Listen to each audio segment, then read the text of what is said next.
Several years ago, a woman who had been legally blind since birth underwent a groundbreaking medical procedure. For most of her life, she could only detect light, just kind of know when it's dark and light and vague shapes maybe. She had never seen her face. She never watched the sunrise, never looked in the mirror and recognized herself. After the surgery, the doctors carefully removed those bandages. Light flooded in. Shapes became not fuzzy. Colors, she saw colors. And for the first time in her life, she saw her own reflection. She cried because the world that she could only imagined suddenly became real. Can you just think what she was feeling in that moment? Just to have something and everybody else had that she didn't have. Well, our story today in John chapter 9, we meet a man who had never seen anything. He never saw fuzzy, he never saw lights or anything. Never saw his parents' faces, never saw the temple, not the sky, had no idea what was going on. But then he meets Jesus, and he does something strange. One of our favorite Bible stories as a kid, Jesus makes mud out of spit and dirt and puts it on his eyes. And then he's able to see. Sometimes God works in ways that we don't expect. Sometimes clarity comes through mud. And we're going to watch part of that scene from The Chosen right now.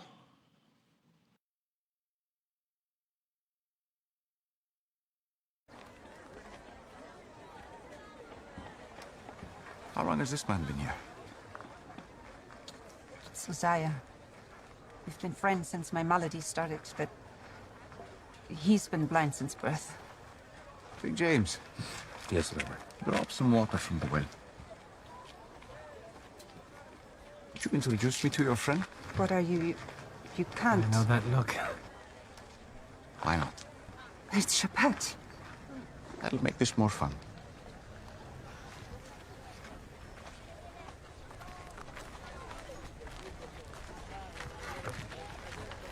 Uzziah, this is Jesus, the teacher. The one who healed Shula! And me! He knows, Barnaby. Barnaby, he's not deaf, he's blind.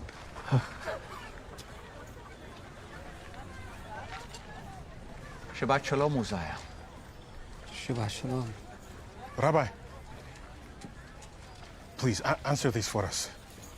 Who sinned? Uzziah or his parents that he was born blind? You're a friend of his? Yes, and we've wondered for years. It's not that this man sinned, or his parents, but that the work of God might be displayed in him. Listen carefully. We must work the works of him who sent me while it is day. Night is coming, when no one can work. And as long as I am in the world, I am the light of the world. We cannot work at night? We have limited time on Earth, Matthew. I have limited time. Let's not argue the sins of the past. We've got light to give.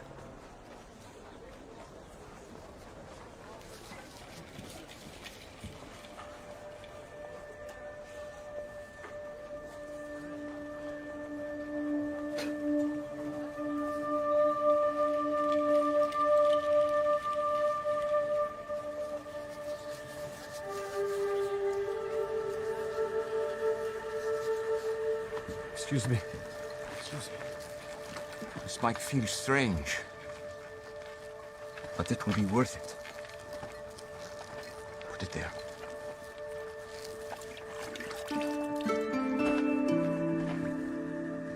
Hold still.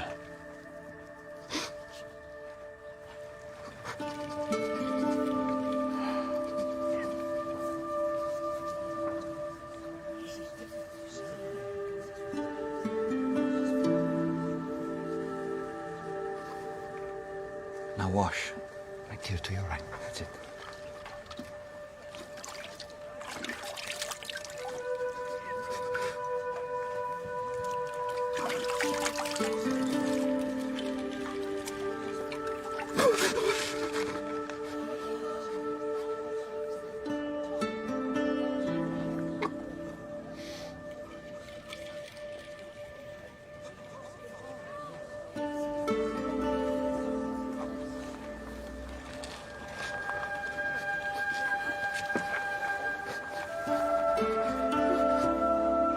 Wat is ik ook?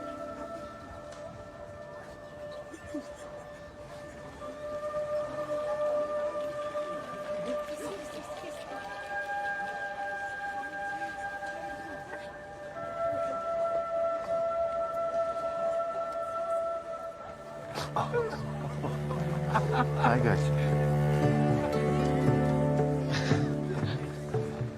I got you.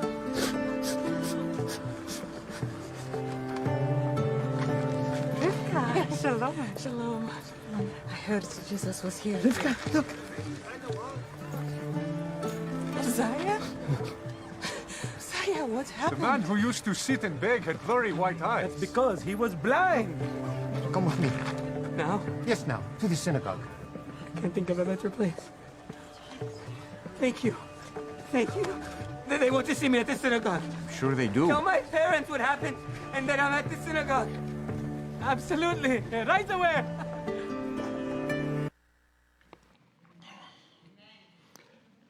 I love that when he sees and he's startled, he's afraid, you know. That's crazy. So our first point is release the blame game. So let's read these first 3 verses in chapter 9. As Jesus was walking along, he saw a man who had been blind from birth. I keep forgetting my Bible's down here. Okay, here we go. I'm used to having it in a stool. This is brand new for me, so I'm trying to get used to it. As Jesus was walking along, he saw a man who had been blind from birth. Rabbi, his disciples asked him, why was this man born blind?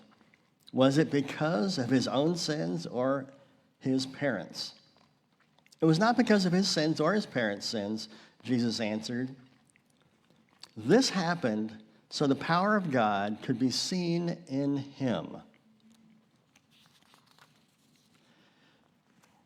The disciples see the blind man and immediately ask the question many of us have asked in different words. Rabbi, who sinned, or this man or his parents, that he was born blind? Notice something. They didn't ask, how can we help him? They ask, who's to blame? Because it's easier to analyze pain than to enter it and to help. In their first century culture, though, suffering was often connected directly to personal sin. If something was wrong, somebody must have done something wrong. That thinking can still slip into our church thinking today. When hardships comes, we quietly wonder, what did I do? Or what did they do? But Jesus responds in a way that reframes the entire situation. It was not because of his sins of his parents or his sins. This happens so that the power of God could be seen in him. Jesus does not deny that sin exists in the world. He shifts the focus. He moves from blame to purpose, from accusation to opportunity. Some suffering is the result of living in a fallen world. We all know that. We all, when I come here for band practice on Wednesday nights, I'm coming from the base. What is it, like 13 miles, 14 miles? It takes me an hour because of the fallen world of traffic.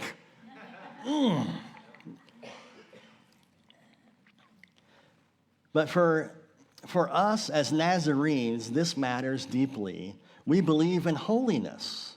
We preach transformation. We must guard against simple equations. Suffering does not automatically equal punishment. Sanctifying grace of God is not built on shame, it's built on love. Sometimes the trial you are walking through is not evidence of God's anger.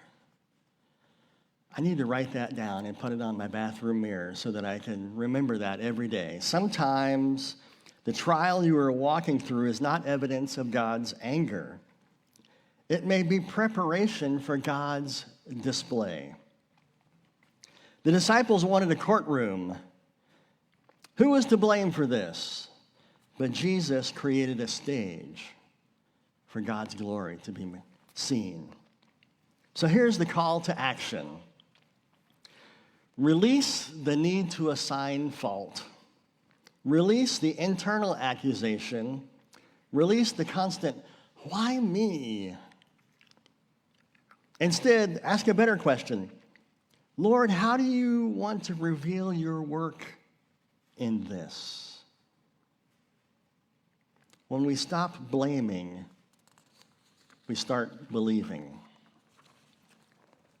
Once the story is reframed, then Jesus begins to work. And that brings us to our second point, trust the process.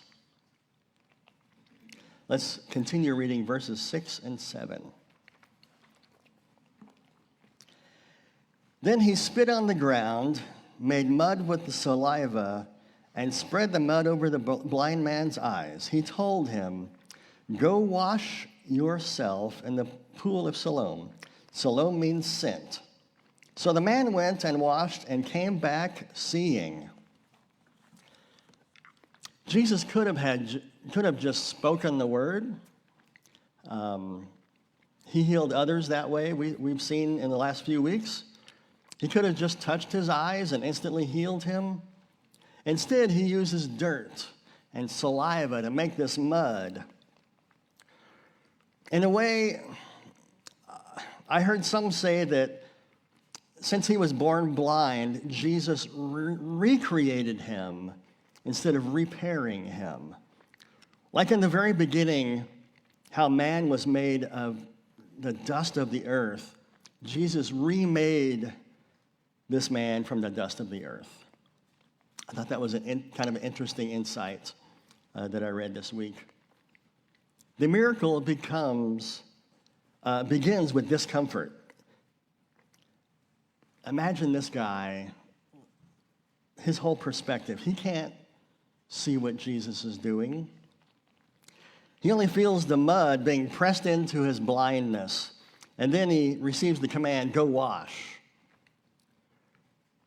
But notice this, the mud did not heal him. The water did not heal him. Jesus healed him. Obedience positioned him for the miracle. We saw in the video him washing. Now they changed the story a little bit just for the efficiency of filming. They brought the bucket to him, and so he didn't go off screen and stuff. So we'll give him a little liberties in that.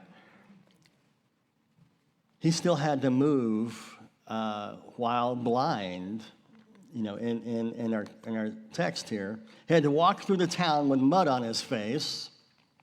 He had to trust his direction that he could not verify. I'm sure people help him. I don't know if he had a cane. I don't know if they did that back then. But it kind of sounds like sanctifying grace. In our Nazarene understanding, there are moments of decisive surrender. There are altar experiences. There are deep works of cleansing. But there is also a process of walking it out. Entire sanctification is both crisis and cooperation. God works and we respond. The mud moments in our lives may look like this. I like that mud moments there. I wish I could take credit for it. I saw that and I thought I'm going to borrow that. So a mud moment in our life could be a conviction that exposes hidden pride, a correction that humbles us, waiting seasons that stretch our patience, spiritual disciplines that feel dry. You know, we have these spiritual disciplines. We have to pray and we have to read, but then every day we wake up and it's like, oh, I should pray today. I should read my Bible. Okay, I guess I'll read my Bible before I go to work. It's like, oh, I got a lot out of that. Whew. Sometimes it feels dry, right? Leadership accountability that feels uncomfortable. Sometimes it feels worse before it feels better. If the man had wiped the mud off and walked away, what are you doing to me? He would have stayed blind. If he had argued about the method, why can't you just touch me? I heard you just touched somebody. I heard that you just said the words and 30 miles away someone was healing. How do you got to put mud on my face? He would have missed the miracle. Many believers want sight without surrender. They want clarity without cooperation, transformation without inconvenience. Fix me, Lord, but on my terms. Help me out the way I want to be helped. But Jesus says, go wash. Not a very big command. Go wash. The pool of Siloam was not magical. It was a step of obedience. And the miracle happened as he trusted the process. So here's our call to action. Do not wipe off what God is using. Ouch. Do not walk away before washing. Do not despise ordinary obedience. Ordinary obedience. How powerful is that?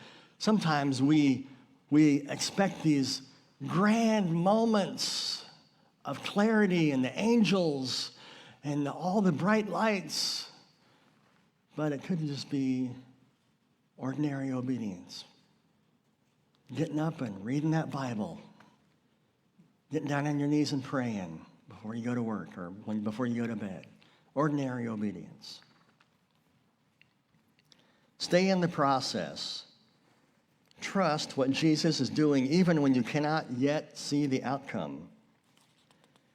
Because sometimes the mud is not the problem. It's the beginning of the miracle. Our third point is stand when it costs you.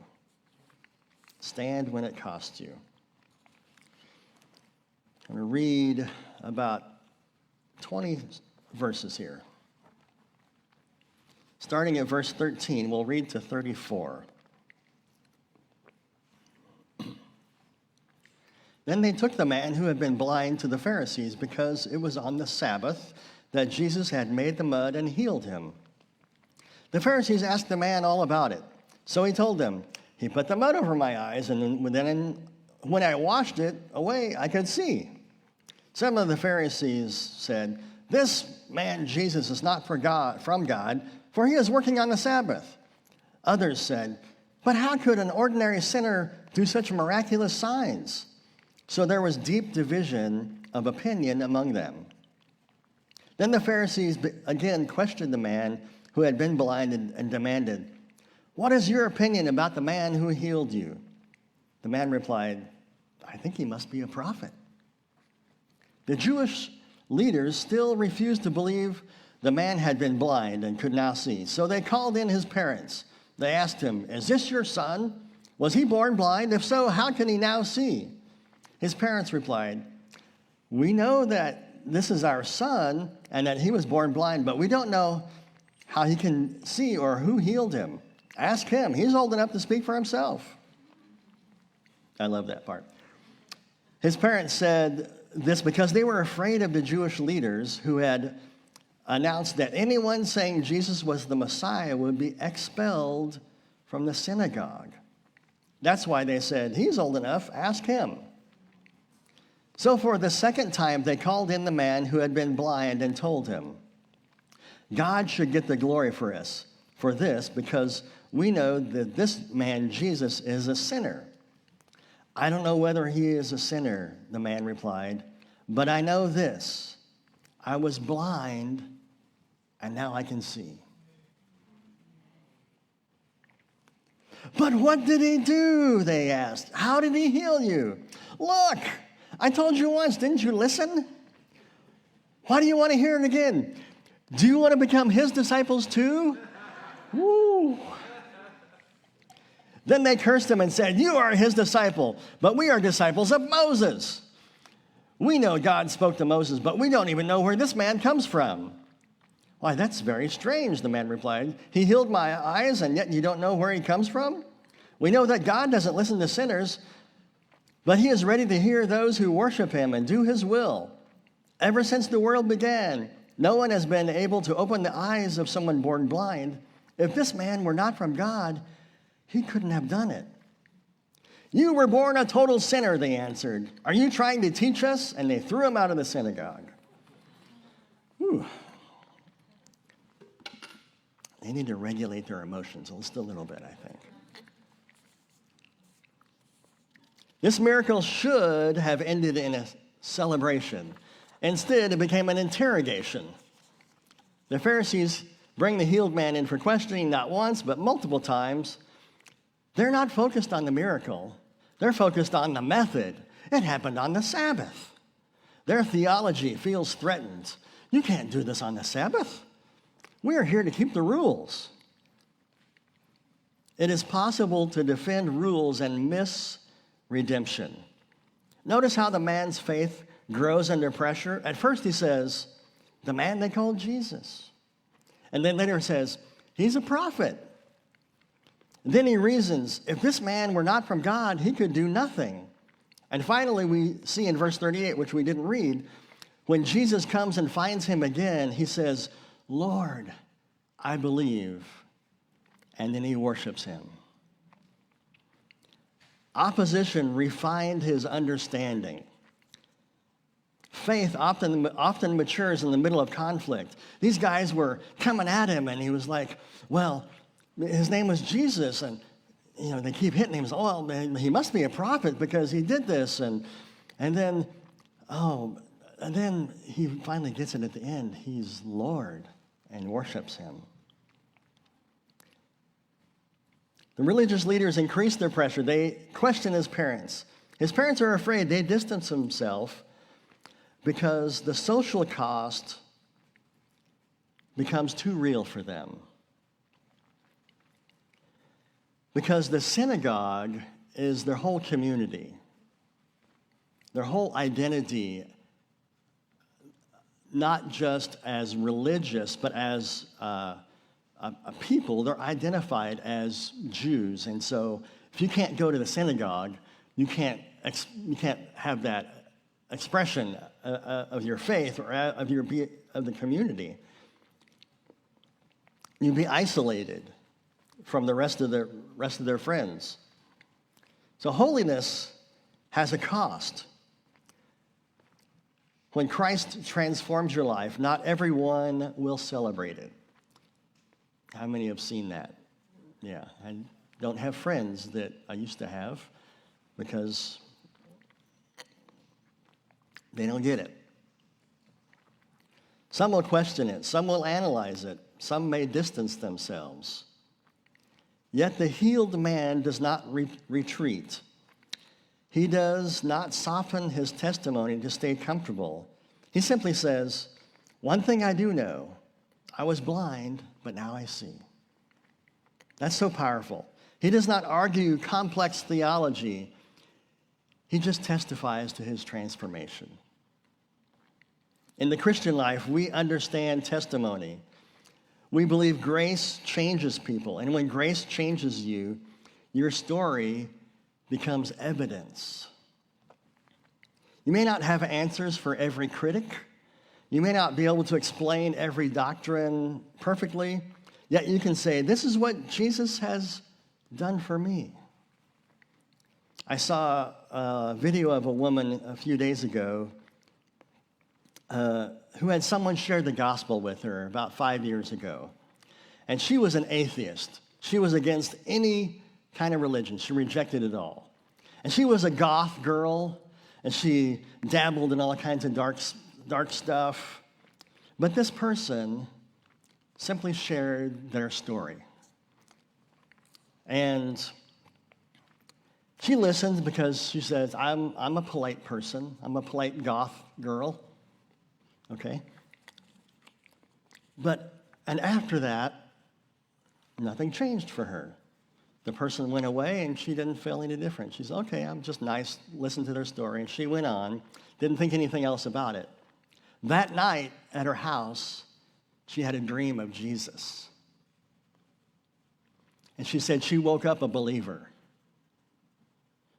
From someone's simple testimony of their changed life to someone, it probably took them 3 weeks to get up the nerve to talk to somebody. I know it would me to share their faith, and didn't see immediate results. And oh well, I guess I did my part. She probably never knows that this girl had a dream of Jesus, and in her dream converted and woke up a believer. And 5 years later, she's still a believer. Our testimony is powerful, and we often sometimes we don't have to say anything. People notice how we act and treat people. I was at work the other day, and I was teasing somebody, and I was teasing them that they did something that they hadn't actually done. And my buddy from all the way on the other side of the room, he was over there, and he's like, pastors can't lie. Pastors shouldn't lie. And so I never made a big deal about being a pastor, but everybody kind of gets it and is kind of enjoying it, and so, but I thought that was strange because this guy, he's kind of has rejected any faith that he had in his background, but he's still respectful, and he probably had fun calling me out on teasing somebody else. But so here's our call to action. When the pressure rises, stand. When questioned, stay clear. When it costs you, stay faithful. Because here is the beautiful part. When the religious leaders cast him out, Jesus went and found him. Rejection by people led to a deeper revelation of Christ. Sometimes standing costs you comfort, yet it positions you for a deeper encounter with God. So stand firm. Your transformation speaks louder than their interrogation. So here's our conclusion. The religious leaders cast the man out. They closed the door on him. They remove him from the community. And then one of the most beautiful lines in this chapter appears.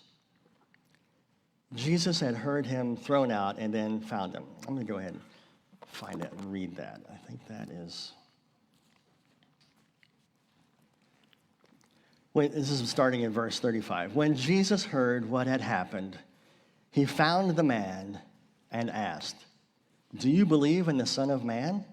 The man answered, "Who is he, sir? I want to believe in him." "You have seen him," Jesus said, "and he is speaking to you."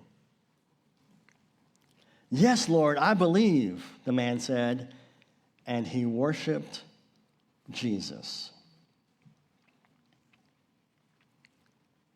Then Jesus told him, "I entered this world to render judgment, to give sight to the blind, and show those who think they see that they are blind."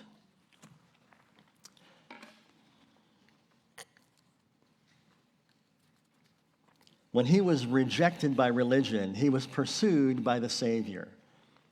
The miracle was never just about eyesight, it was about worship.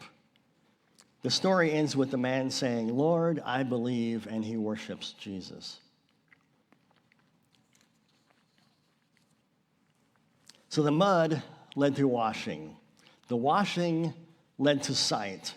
The sight led to standing. Standing led to deeper surrender. Sometimes God allows mud. Sometimes he allows process. Sometimes he allows opposition. Yet none of it is wasted. If Jesus is working in your life right now and it feels messy, stay. If you are in the washing stage, trust. If you are under pressure, stand. And if you feel cast out, remember, Jesus finds those who are faithful. Let him finish what he has started. Let him bring you from mud to worship. Let's pray.